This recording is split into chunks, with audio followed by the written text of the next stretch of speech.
Cessez le feu. Voilà le mot d'ordre qui retentit à travers le monde. Cessez le feu. Voilà le message qui nous vient du secrétaire général de l'ONU, du pape et de nombreux chefs d'État d'Irlande, de Suisse, d'Espagne, du Mexique et de tant d'autres. Cessez le feu. Voilà ce qui a rassemblé des dizaines de milliers de citoyens hier encore à l'appel de la CGT, de la FSU, de Solidaires, d'Attaque, de la France Insoumise et de nombreuses autres organisations. Voilà ce qui a rassemblé en France, en Europe et dans le monde. Cessez le feu. Voilà l'appel que vous vous refusez toujours à lancer. Dans le concert des Nations pour la paix, la voix de la France manque. À l'heure où je parle, 1400 Israéliens ont été tués et 5100 blessés par les crimes de guerre perpétrés par le Hamas. À l'heure où je parle, plus de 5000 Palestiniens ont été tués et 15 000 blessés par les crimes de guerre de Tsahal. S'il vous plaît. Nous pensons à tous les otages détenus aujourd'hui, parmi eux à nos compatriotes, que vienne au plus vite leur libération. Nous pensons aux 200 morts étrangers, aux 30 familles françaises endeuillées, ainsi qu'aux 7 Français aujourd'hui disparus. Face à cette spirale de la violence, la France doit parler d'une voix forte pour œuvrer à la paix et au cessez-le-feu. Car seul un cessez-le-feu immédiat permettra de sauver des dizaines de milliers de vies innocentes. Seul un cessez-le-feu permettra que les otages puissent être libérés et que les bombes cessent de pleuvoir sur une population palestinienne prise au piège dans ce que Dominique de Villepin appelait à juste titre une prison à ciel ouvert. Ces temps tragiques que nous traversons appellent à avoir le courage de la paix et à ne pas céder à l'escalade meurtrière de la guerre. Au lieu de faire preuve de ce courage, vous avez affiché un soutien inconditionnel au gouvernement d'extrême droite israélien. Israël a le droit de se défendre, avez-vous dit, en rajoutant depuis quelques jours, devant l'horreur de la punition collective infligée à l'ensemble de la population palestinienne. Allez, un peu de silence, s'il vous plaît, madame. Israël a le droit de se défendre, mais dans le respect du droit international. Le constat est pourtant sans appel. Le droit international n'est pas respecté.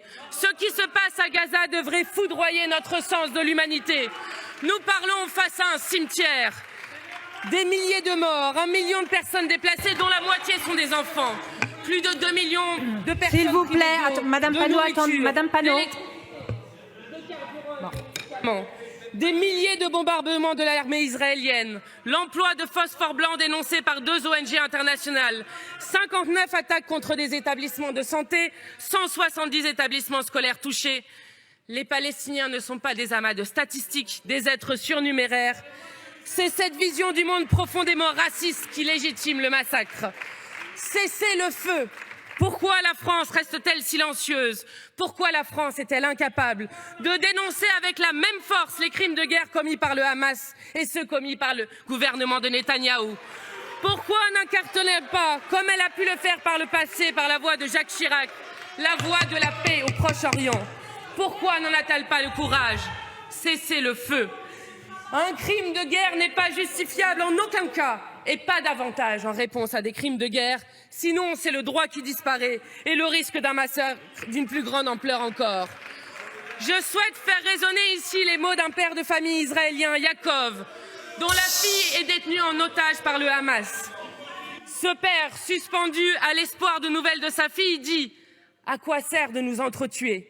La vengeance n'apporte rien. Il y a des morts à Gaza, des gens qui pleurent aussi. En quoi est-ce utile? La meilleure chose, c'est de s'asseoir, de discuter. Entendons cette voix pour la paix d'un homme dont la vaillance inspire un profond respect. Toutes les vies humaines se valent. Toutes les vies humaines se valent. C'est dans ce principe, celui de notre commune humanité, que nous devons puiser le courage de la paix. Madame la Première ministre, nos larmes ne peuvent pas être à géométrie et à géographie variables. Ainsi, nous pleurons les victimes des atroces crimes de guerre du Hamas, tout comme nous pleurons les milliers de morts des crimes de guerre commis par le gouvernement israélien. Madame la Première ministre, vous avez choisi d'abandonner la position historique de la France qui a fait sa grandeur et qui a permis qu'elle soit audible dans les ténèbres des relations internationales. La France est désormais montrée du doigt dans le monde et par les peuples. Cela doit cesser. Membre du Conseil de sécurité de l'ONU, la France doit peser de tout son poids pour permettre l'adoption d'une résolution exigeant un cessez-le-feu pour arrêter cette escalade meurtrière.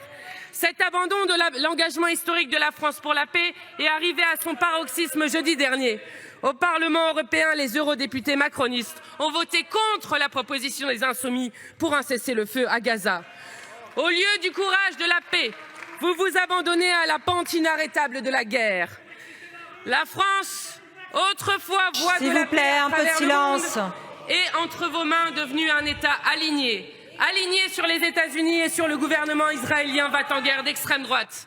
Oui, d'extrême droite. Un gouvernement dont le ministre de la Défense a déclaré « Nous combattons des animaux humains » en parlant du peuple palestinien. Un gouvernement et son Premier ministre Benyamin Netanyahou qui ont sciemment fait monter le Hamas. Ainsi, il l'expliquait en 2019 aux députés du Likoud. Quiconque veut contrecarrer la création d'un État palestinien doit soutenir le renforcement du Hamas et transférer de l'argent au Hamas. Cela fait partie de notre stratégie. Voilà à qui vous apportez votre soutien inconditionnel.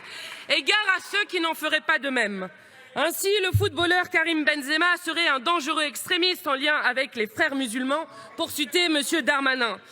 Fait gravissime, on parle de le déchoir de sa nationalité. Son tort, un tweet de soutien aux femmes et enfants de Gaza sous les bombes. S'il vous plaît, mes chers collègues, un peu de silence. La France de Darmanin est devenue le pays où le seul crime de Benzema est de s'appeler Karim. Madame la Première ministre, rendez-vous compte, il n'y a qu'en France où la solidarité avec un peuple bombardé depuis 14 jours est criminalisée. Ainsi, votre ministre de l'Intérieur, encore lui, a commencé par interdire systématiquement toutes les manifestations de soutien au peuple palestinien, manifestations pourtant autorisées partout à travers le monde. Il n'y a qu'en France où un responsable de la CGT est arrêté à 6 h du matin chez lui pour apologie du terrorisme du fait d'un tract appelant à la paix.